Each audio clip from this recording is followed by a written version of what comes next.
Hello and welcome to the Everyone Has a Story podcast. With over 200,000 followers on Instagram, Nina Broder, aka the Jerusalemite, is somewhat of a celebrity in the Jewish world. Yet, her role as an influencer was entirely accidental. Nina didn't set out to crack the algorithm, to build a platform or gain thousands of followers. She simply just started posting. But what began as a way to just document the small moments in Jerusalem very quickly resonated with thousands of people all over the world, making Nina one of the most recognizable online voices sharing Israel. This episode has been kindly sponsored by RIGWELL Trading. This is Nina's story.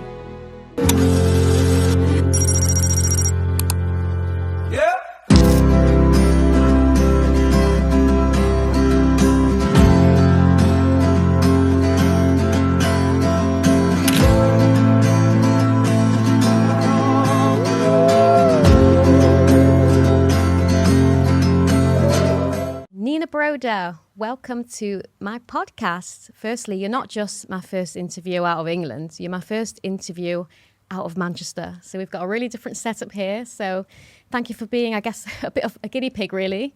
Thank you. Thanks for having me. I'm so excited. You're amazing. I just want to start by saying that your Instagram page, documenting Jerusalem, is just so beautiful. I can't be there, but you give me that little dose of Jerusalem every single day, and it's special. So thank you. Thank you. That's the goal. I'm trying to just share it with the world and whoever can't be here and people who are here and just don't get to see what's going on. So let's get down to who is Nina Broder. If we can go right to the beginning, tell us a bit about your upbringing, Nina. Okay, so I was actually born in Jerusalem, privileged. My parents are both from London. They're from the classic Hendon Golders Green. Mum's side comes from like more Holocaust survivors, and my dad's side's 4+ generations English. And they both decided to move to Israel. They grew up very Zionistic and a love for the land. And when I was 7, my dad had a job opportunity, so we moved to America. So I spent the years from age 7 till about 13 living in New Jersey. Yeah, like I say, you definitely don't sound English. Did you ever feel fully American? Or did you feel like you were striding between two worlds, two cultures? Yeah, for sure. Maybe even like 3 cultures. 3 cultures almost. Like it was all over the place. Like when I was in America, I felt Israeli. When we would go visit London, when my grandparents were living there, I don't even know what I felt like. Like it was just a little bit of everything, but also, yeah, but it also like I was lucky to have all those cultures, and a lot of my friends are all 3 cultures and upbringings, and I feel connected to all 3. I definitely feel the most Israeli at heart, but I thank God I get all of like a little dose of everything. Yeah, literally. So you moved back to Israel when you were 13? Yes, so we moved back. My parents moved to the Gush, Tefrat, in Judea, and yeah, it was the first year was a little tough. I didn't speak Hebrew because I was too young, like I was too young to remember it. When we moved to America, it was like a funny age. So it was almost like I was making aliyah, even though I was considered a tashav chazer, which is like a returning citizen. And an oleh is like a person who comes to Israel and gets benefits from the government. So I had like this kind of in between with schooling. I did have help. I went to Ulpan for a year, which teaches you Hebrew, but I knew too much Hebrew for Ulpan, but not enough Hebrew to be in the regular class. So it took about a year to adapt. And then thank God, like I was blessed with just like a good environment, good friends. One summer I went to America to visit, and I remember just like seeing how different my friends were who really just stayed in America and grew up there. And I felt like I was a lot more independent, and I had just a different outlook on life. And I wrote a whole letter to my parents, to my mom, and I just said like, thank you for moving us to Israel. Like I really see it now. So I'm grateful. Like I'm grateful, and had a great upbringing in both locations, got a little taste of everything. That's so beautiful. I think in recent years, there's been a huge amount of people making Aliyah, moving to Israel from England, America, from all over the world, really. And I think parents, the biggest concern for parents before they move is, well, is this going to disrupt my child? How are they going to integrate? So I think to hear the positive side of your story will hopefully put, many parents at ease. But somewhere, probably in many places over the world, there are 13-year-old girls and there are 14-year-old girls who have recently been told by their parents that we're leaving your home and we're moving to Israel. Yeah. And they're probably nervous. I was very upset when my parents told me we were moving. Because I was 13, like, you're on the... "No." Yeah. You're at the cusp of your teenage years. It's very important to be fitting in at that age. What advice or what words of comfort could you give to that 13-year-old girl who is preparing to make that move? That you're about to discover a whole different world and a whole different culture, and it's something beautiful. Like, there's no reason to be scared about it. We also live in a day and age where everything's accessible. You can have all your materialistic things. With the internet, you can keep up with everyone, be in touch with everyone. I moved when Skype was kind of a thing, so we would sometimes I would Skype my friends, but now, I speak to my cousins who live in America, I call them like it's nothing. I call them like they're next door. You could just be in touch. Yeah, and it's a great and meaningful life here. Just take it slow. It's going to be difficult at the beginning. It's not easy for everyone, and everyone takes things differently, but give it a chance. Definitely give it a chance. And you were that girl. You were that girl who didn't want to go. And, however many months later, you wrote that beautiful letter to your mother, thanking her, which I'm sure she really appreciated. Yeah. So let's get on to your amazing Instagram account with over 200,000 followers, which is just mind-blowing. When did you decide, you know what, I'm going to start posting moments from Jerusalem and I'm going to put it on an account dedicated purely to that? What was it that encouraged you to do that moment? So I had a background in working in interior design for a while. And then I was getting into fashion, and I'm a creative, and I was working from home from my living room. And I have a little rule for myself. When I live in Jerusalem, which is most of the time, I'll tell you about little stints where I lived in New York for a bit, and then I lived in London for a little bit also. But when I live in Jerusalem, I have a rule that I live a 25-minute walk away from the Western Wall. I just feel connected to it. I want to be close. I want to be able to walk. So I've always had some sort of a draw towards it. So I was working in fashion, I was making my brand, and I was staying up till 3, 4 in the morning.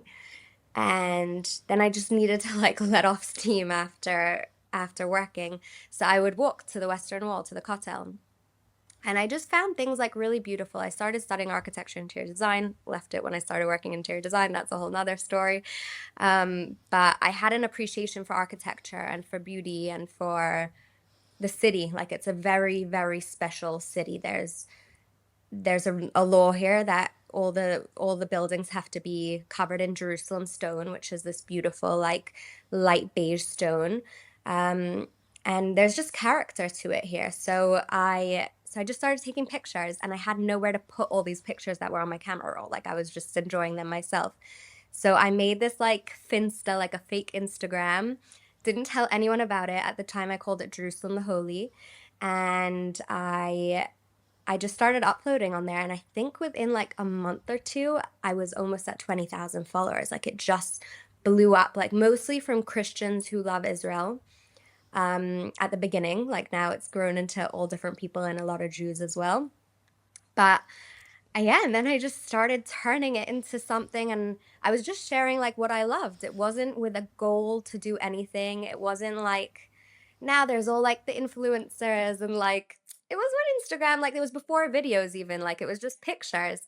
So yeah, I find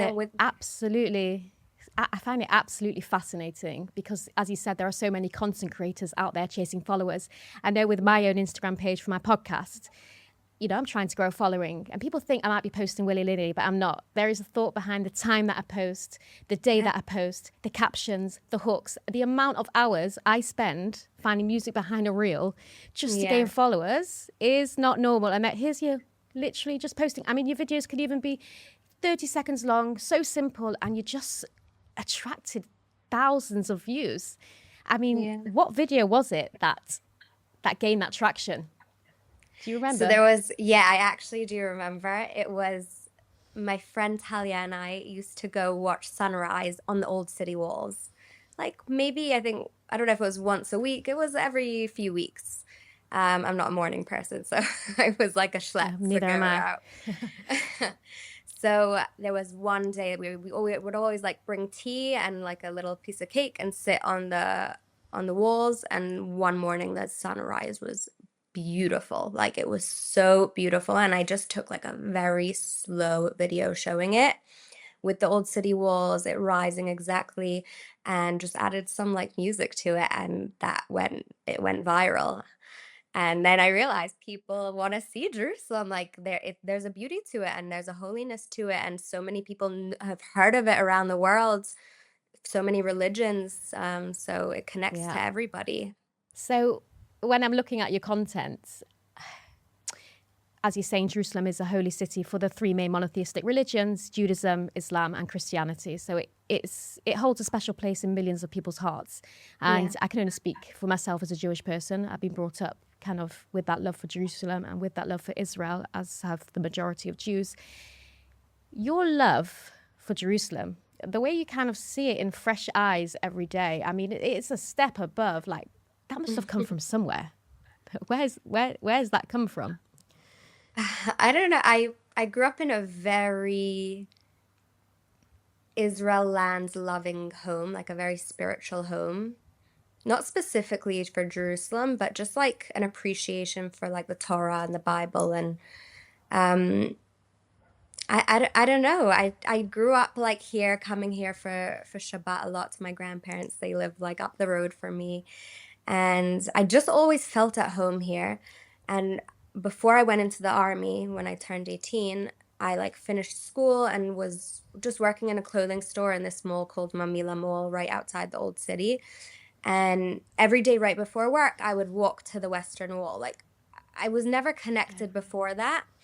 But I was like, oh, I'm so close. Like I'll just walk. Like it was before I was like, now I like dress a lot more modestly. I wear long dresses and skirts and cover myself up.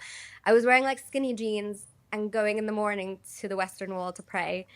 And I don't know, I just something like lit up inside and I just felt really connected. And then I kept going back. Like my family actually always used to laugh at me. They were like, there's like a lot of yeshivas and seminaries of teenagers who just finished high school and go on a gap year who are in the old city. And they have like these schools there. And my family, we always used to laugh. Oh, like, is there like a boy you're crushing on or something in one of these yeshivas? Why are you going there every day? And I was like, Nina's just looking for a soulmate. It's like, no, I actually. It's the place. Like, yeah. I was like, I just want to go. I just like have a pull to go. I feel like a major connection. So do you still go to the Kotel every day? So now I go pretty much every day. It depends. Life gets busy, but I really try. Like I really try to go several times a week. I live so close, and like even when I'm driving home from work, like I'll like just pass by sometimes and park closely because I'm like, it's such a privilege. And like imagine just going to pick up milk from the supermarket. Why not stop and just like have a little chat with God, you know? So it's just right in the front door. That's amazing. Just going to take a pause from the episode to give a shout out to our sponsor, RIGWELL Trading. If you are a shop or a company and you've got some clearance, then be in touch with RIGWELL. They are specialists in moving a huge amount of end-of-line stock to a large network of buyers, and their details can be found on the screen and in the show notes. Now back to the episode.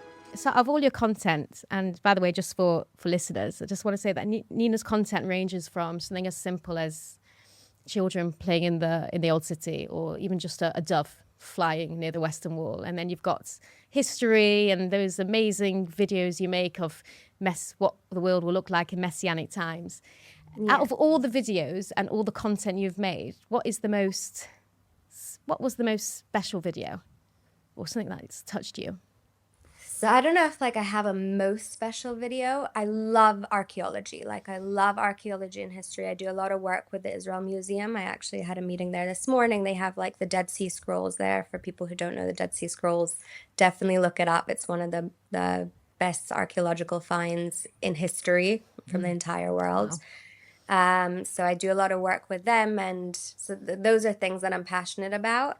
But yeah, and now I'm doing like a small series about exactly like people preparing for Messianic times, and artisans who are really physically preparing with their hands, just things that will contribute to it. And so Yeah, that's something those that's really videos exciting are. me.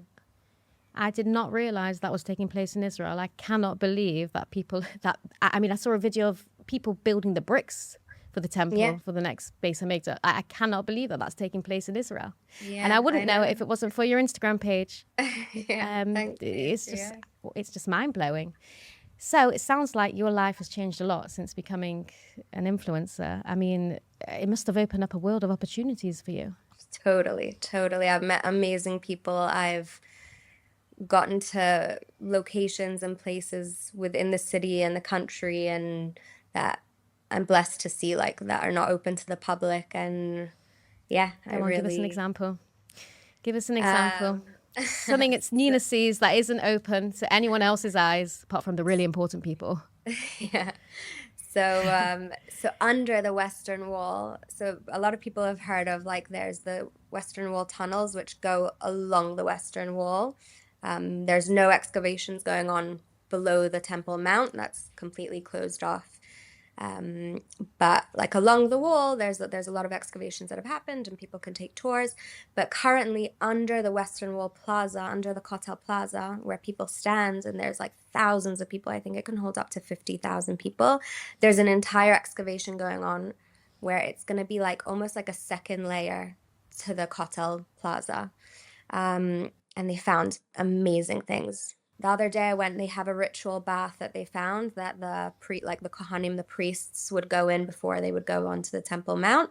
And I it's saw that on dated your back Instagram. 2,000 years old, yeah. And they found it was covered in a layer of ashes from the destruction of the Second Temple. Like, it's never been seen, touched by human hands before. And like, I've got right next to me, like, I framed like a little thing with the ashes. Like, I was like the first human to touch this in 2,000 years. And Oh my um, gosh, that makes me emotional. yeah, That makes me quite so emotional. That's like amazing. yeah, so these are things that I'm I'm blessed to see. Like, like, people are, a lot of amazing people are uncovering our history, and I get to see it like firsthand and then share it with people. It's absolutely amazing. I would say that the Rosie pre October the 7th and the Rosie post October the 7th is a very different person. And for listeners who don't know what October the 7th was, it was when Hamas infiltrated Israel, and was it 1,200 people were murdered in the most Yeah. heinous ways, and 254 people taken hostage. And I watched far too much footage taken from the Hamas cameras, and combined with the worry of the hostages, and then with the rise of anti-Semitism that I felt every day. I mean, I remember coming back from my son's birthday party, and outside my house was a man waving a Hamas flag. And then you had, Really? there's been terror attacks in the synagogue. It's been a very traumatic time. So I would say I'm changed.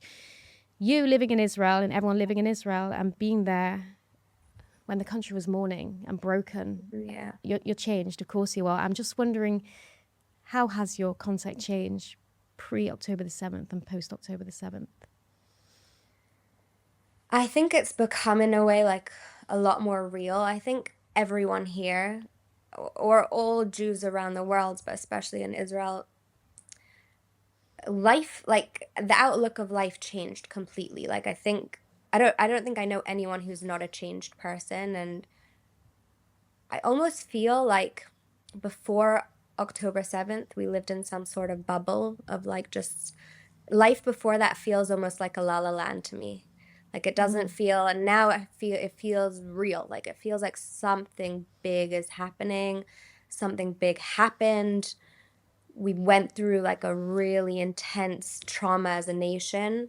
And Totally. I feel a lot more connected to just Jewish people in general. Like I feel like when I like capture images or videos of people, of things that are going on, of soldiers, like they've always felt like my family, and like I'm part of their people, but it's just completely changed in so many ways. I think my page is very much just like me and life through my eyes, um, and how I see it, and like yeah, it's just evolved as I've gotten more religious and spiritual, especially since October 7th, and how I've gotten more ideological in certain things that I believe in, and the future of the Jewish people in the nation. And also, yeah, I shared my stuff isn't all like beautiful and fun and lovely. Like there's real stuff. Like I visited Mm-hmm.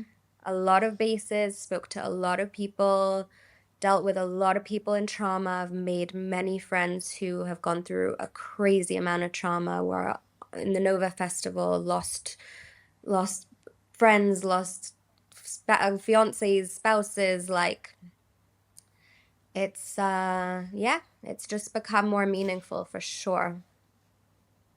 Right, you're on a public platform, and I suppose that gives you a response. You have a responsibility in a way to show Israel and show the truth. I mean, Yeah. everything's looked at in such a critical lens throughout the world. One video that I really enjoyed from your page was when you took a survivor of the Nova Festival, which she called Noam, and she was No, modeling designs.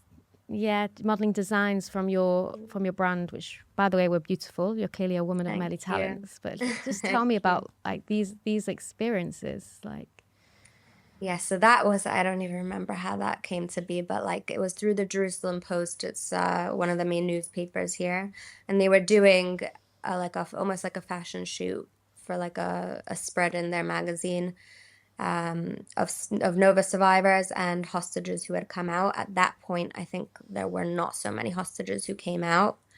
There were still a lot who were in Gaza. And yeah, it was very last minute. Like a lot of the other designers had a heads up and knew who was going to be modeling their stuff, so they made it specifically to them. And it was a bit chaotic. Like that whole day was like very eye-opening. Some of the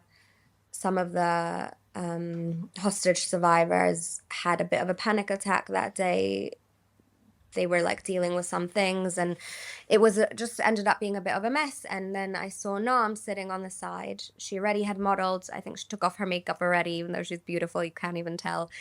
And I said to her, would you like to model my dress with me, because there's no one else here. Like it ended up being such a mess. I'll model one dress, and would you want to model one? And she said, yeah, of course. And so we both modeled. It was amazing. It was great. And she was telling me about her boyfriend who was killed in front of her eyes, at the Nova Festival. They were hiding in a literal dumpster, like a huge yellow container dumpster. And I think there were 16 people. I cannot remember how many came out. I think 8, maybe even less. And she was telling me about her boyfriend, and he grew up in the old city, and what he was like, and something sounded super, super, super familiar about him. And then we were leaving, and like we gained like an amazing connection. Like I knew she was going to be my friend for life.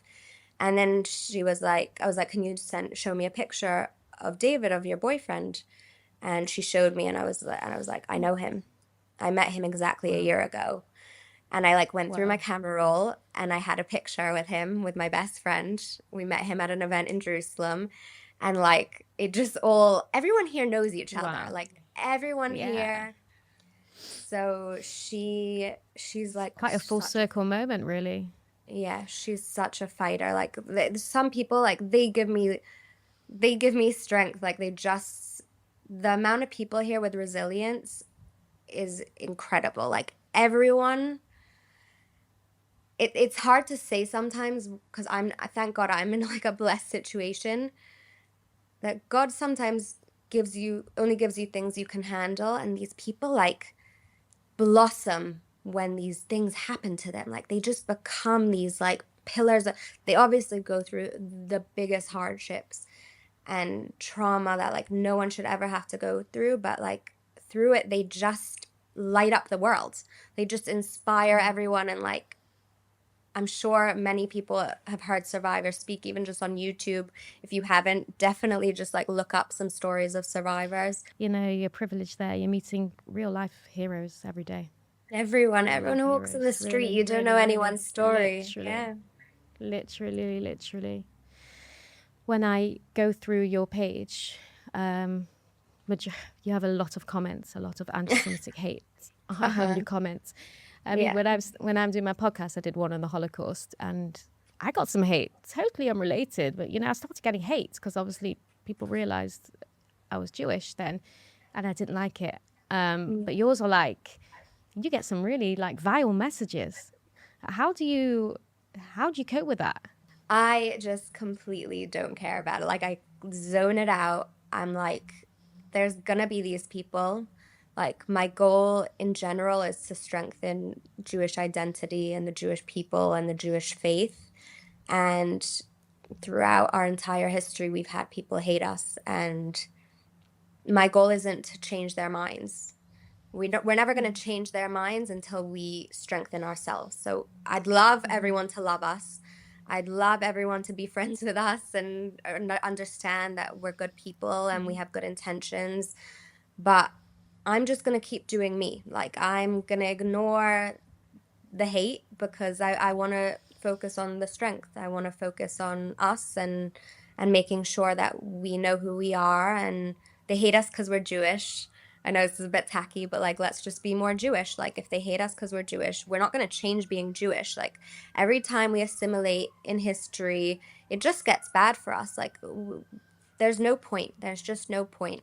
So yeah, I take it with a grain of salt. The only time I really get upset is when I get bad comments from Jewish people. Like, I sometimes post things that are a bit controversial. Like, I have in every country, religion, state, there's right and there's left and there's people with different opinions. And I have my opinions and I make them quite clear. I would say, like, I even hold back sometimes, but I make my opinions clear. And when I get hate, one of your more controversial videos, that's yes, I even just had like a post.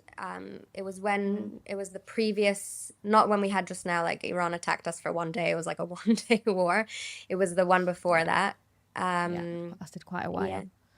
Yeah, and I just kind of said something, like I put out a post saying that I wanted it to come up into a conversation. Like, I was looking to make it a bit, like you say in Hebrew, harif, like a bit spicy. Like, I didn't want it to just be, I wanted to make a conversation happen. And I was basically saying, like, Jews of the diaspora, where we felt your support and your love and your prayers at the beginning of the war after October 7th. And right now we are all tired and burnt out and in shelters, and we don't feel it here on the ground. Like, it was right before Pesach, the Passover holiday, and a lot of people were posting their programs they were going to, which is fine. Like, everyone lives their life and everyone has their things and their struggles, but as a whole, and a lot of people I spoke to here in Israel on the ground were feeling it. Like, they were feeling a bit of a disconnect, and I got so much hate. Two different realities. Yeah, I got so much hate from people in the diaspora, like, and then I also got a lot of love from people in the diaspora, but it was... listen, I hear where you're coming from when you're sitting in shelters all day, when the children are off school, where you can't go to work, and you're seeing people kind of modeling, like, their outfits that they're taking on a program. I hear that. Yeah. I do hear that. But yeah, I mean, listen, you're in the public eye, you're always going to get opinions, I guess. Yeah. And I don't regret it. Like, you're allowed to start a conversation. Everyone's entitled to their own opinions. Absolutely. But that's the only time I felt a bit like I took it to heart. I had a hard time falling asleep that night, but... Okay. Yeah. Well, you got over it, and you're still here. And you're still doing amazing stuff.